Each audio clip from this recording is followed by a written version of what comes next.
ہاں جی، اب ہم سورۃ البقرہ کی آیت نمبر 155 پڑھنے لگے ہیں۔ اس کے اندر اللہ تعالیٰ نے ذکر کیا ہے مصائب خمسہ کا، 5 قسم کی مصیبتوں کا، ٹھیک ہے۔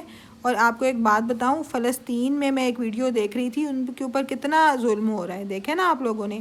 تو وہ ان کے گھر ٹوٹے ہوئے تھے اور بلڈنگز ٹوٹی ہوئی ہیں، اور ایک بچہ جو ہے آپ جتنا ہی ہوگا میرے خیال سے، مراج جتنا، وہ بیٹھا ہوا ہے اکیلا پتھروں پہ، اس کا میرے خیال سے گھر ٹوٹ گیا ہے، پتہ نہیں گھر والوں میں سے کوئی بچا ہے کہ نہیں بچا، وہ اکیلا رہ گیا ہے، اور وہ اس آیت کی تلاوت کر رہا تھا۔ اتنی مصیبت میں اس نے کیا کیا، اس نے رویا نہیں، رویا تو ہوگا لیکن اللہ تعالیٰ کی یہ آیت پڑھ رہا تھا جس میں اللہ تعالیٰ نے کہا ہے اور ہم کس قدر خوف اور بھوک اور مال اور جانوں اور میووں کے نقصان سے تمہاری آزمائش کریں گے، تو صبر کرنے والوں کو بشارت سنا دو۔ دیکھو پرفیکٹ وہ آیت کی تلاوت کر رہا تھا کہ اللہ تعالیٰ نے کہا ہم کیا کریں گے، تمہاری آزمائش کریں گے۔ جو ہم مسلمان ہیں نا، ہم یہ نہ سوچو کہ ہم ایسی جنت میں چلے جائیں گے، ہماری ٹیسٹ ہونا ہے۔ ہو سکتا ہے ہمارے پاس جب ہم بہت زیادہ، آپ لوگ بڑے ہو جاؤ، ٹھیک ہے، آپ کوئی جاب کر رہے ہو، خدا نہ خواستہ اللہ نہ کرے آپ کا کوئی نقصان ہو جائے، مال آپ کے پاس سے چلی جائے، آپ کی جاب آپ سے چلی جائے، آپ کو بہت اچھی جاب ملی، آپ کو گاڑی ملی، آپ کو گھر مل گیا، اگلے دن آپ کو پتہ چلا جی مراش آپ کی جاب سے آپ کو نکال دیا گیا ہے۔ ابھی مراش اتنا اچھا کام کر رہا ہے، اب مراش کے اوپر کیا بیتے گی؟ تو مراش اس وقت یہ آیت تلاوت کرے گا، کہے گا کہ اللہ تعالیٰ نے تو کہا ہے کوئی مسئلہ نہیں کہ تمہاری آزمائش ہوگی۔ اس وقت کیا کہنا ہے؟ الحمدللہ، ہر حال میں الحمدللہ۔ یہ جاب ہم مجھے دی کس نے تھی؟ اللہ تعالیٰ نے دی تھی نا، اللہ تعالیٰ نے لے لی، کیوں لی؟ میرا ٹیسٹ لینے کے لیے۔ اس وقت یہ نہیں کہنا اذلان، اس وقت یہ نہیں کہنا میرے ساتھ تو ایسا ہی ہوتا ہے۔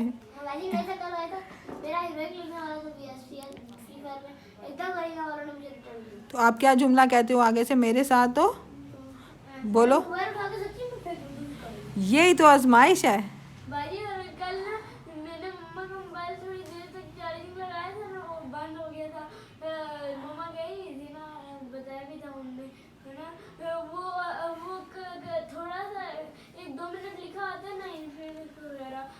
اونچا بولو۔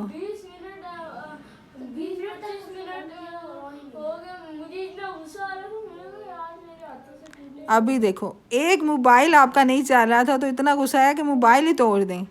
تو اگر آپ کی جاب چلی جاتی ہے تو آپ کہو گے میرے ساتھ تو بچپن سے ہی ایسے ہو رہا ہے، اب ایسے ہو گیا۔ ہاں ایسے نہیں کہنا، ٹھیک ہے۔ اب پتہ چل گیا نا، اس لڑکے کا گھر ٹوٹ گیا، اس لڑکے کے پورا علاقہ تباہ ہو گیا۔ ایک اور چیز بھی بتاؤں، ایک بچے کو دکھا رہے تھے کہ وہ اس کی امی تھی کہ ابو تھے، وہ جب ادھر اٹیک ہوا ہے نا، انہوں نے بم پھینکے اور ادھر ان کے گھر گرا دیے، کہ کسی کے ماں باپ فوت ہو گئے، ابھی بھی ہو رہا ہے کئیوں کے بچے۔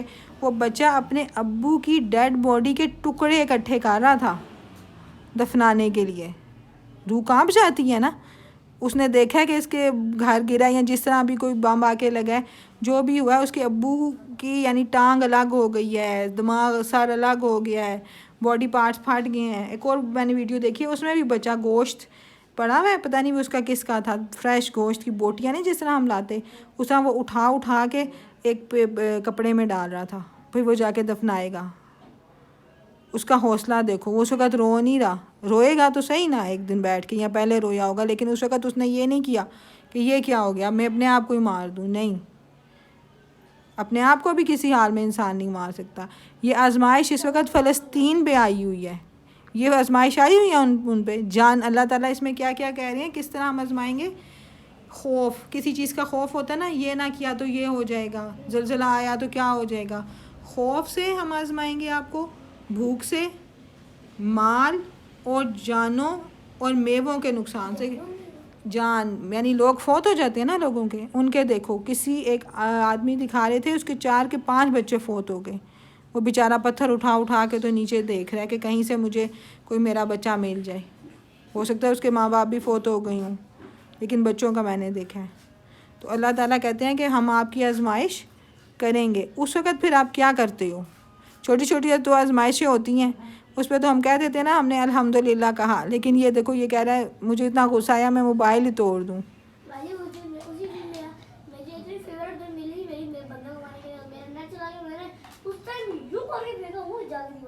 نہیں نہیں نہیں، اب آپ یہ سوچو کہ فلسطین کے بچوں کی ہمت دیکھو، ہے نا ہمت، کتنے ہزار بچے یتیم ہو گئے ہیں جن کے ممی ابو دونوں فوت ہو گئے ہیں، بہن بھائی فوت ہو گئے ہیں، ڈاکٹر دکھا رہے ہیں جو ہاسپٹل میں ڈاکٹرز لوگوں کا ٹریٹمنٹ کر رہے ہیں نا، ان ڈاکٹر کے سامنے ان کے بچوں کو کی ڈیڈ باڈی آتی ہے، ایسے آتا ہے بچہ جیسے مرنے کی حالت میں ہے، پھر بھی وہ یہ نہیں کرتا کہ میں کہوں میرا بچہ مر گیا میں جا رہا ہوں جی، میں تو اب کسی کے بچے کو کا علاج نہیں کرتا۔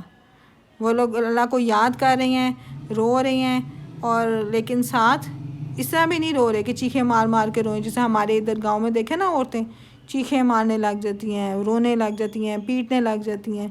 یہاں اللہ تعالیٰ اور دیکھو پھر خوشخبری بھی سنا رہی ہیں، کس کے لیے خوشخبری ہے؟ وَبَشِّرِ الصَّابِرِينَ، اور صبر کرنے والوں کے لیے خوشخبری ہے، ٹھیک ہے؟ ہیں صبر کون کرتے ہیں؟ جن پہ آزمائش آتی ہے، صبر اسی کو تو کہتے ہیں۔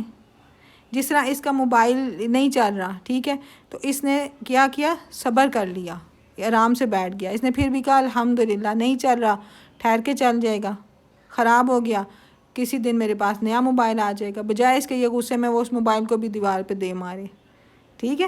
ایک مصیبت آئی ہے تو مصیبت میں مسلمان کس طرح ریئیکٹ کرتے ہیں، یہ اصل امتحان ہے۔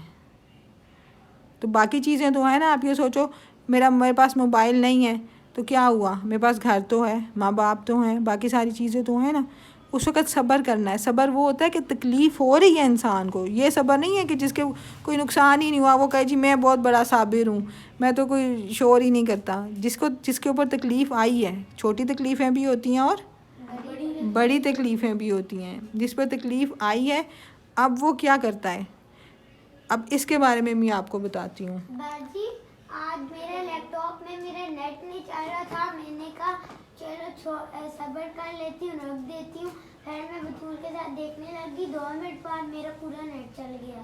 شاباش۔